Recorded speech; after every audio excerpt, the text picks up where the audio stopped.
Kelvin Williams, part-time, semi-full-time sawmiller, logging contractor. Always wanted a house, as everyone does. Never had any money.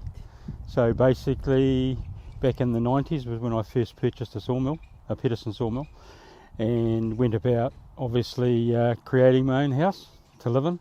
Economically, it was very viable, as opposed to getting a kit set house or getting a house factory made. So basically, cut all the trees down, milled all the timber, built the house, and it's been home for 7 years or something. For 9 years we lived in a bus.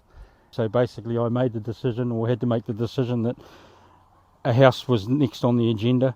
Building the house and everything else, it was done part-time. Obviously I had to work, so it was mainly weekends, and I did take 10 days off work, to which we hired a crane as well to do the upstairs. Other than that, it was weekends and nights after work, and it took 18 months to build. And the house ended up by using multiple different species of timbers so that people could actually see what they all look like. We have Douglas fir on the roof, macrocarpa rafters, and macrocarpa 10-metre beams. We have Japanese cedar on that roof over here, and then we have redwood on this roof over here, macrocarpa and lawsoniana.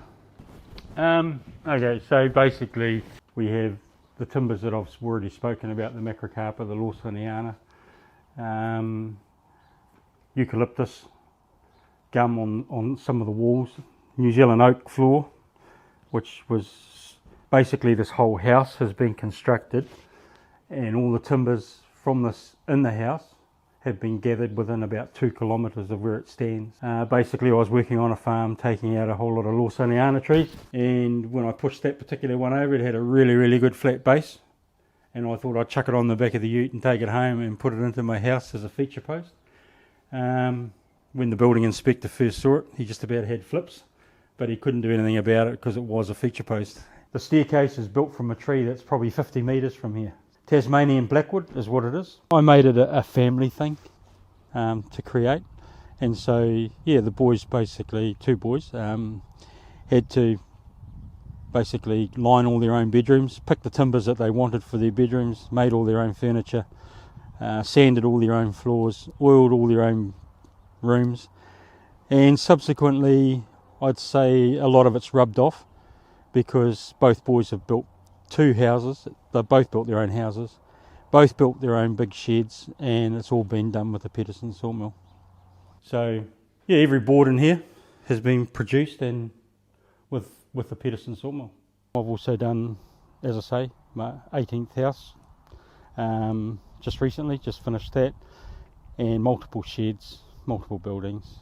In this log stack there is spruce, macrocarpa, lawsoniana, Japanese cedar, redwood, eucalyptus, and a little bit of black wattle. All these logs will end up in construction buildings, or basically in buildings, houses, sheds, the whole lot. So obviously I pick out the best for the projects that I've got on the go. Trees don't need to be pretty to get good wood. I like to be able to provide good wood and alternative timbers for people that want a different house. Has it created a living for me? Yes, it has. And it's a growing industry. Before I bought a Peterson mill, like Chris knows, but I went and spent a week with Lucas Mill, spent a week with him. I did own a mahaui. I only had that about 12 months and sold that, because basically, yes, it could do production, but every board you mill you got to sell, and I wanted to be able to do custom cutting. And then I spent a week on a Remu mill, and the only reason why I ended up with a Peterson mill was that it was the best out of them all.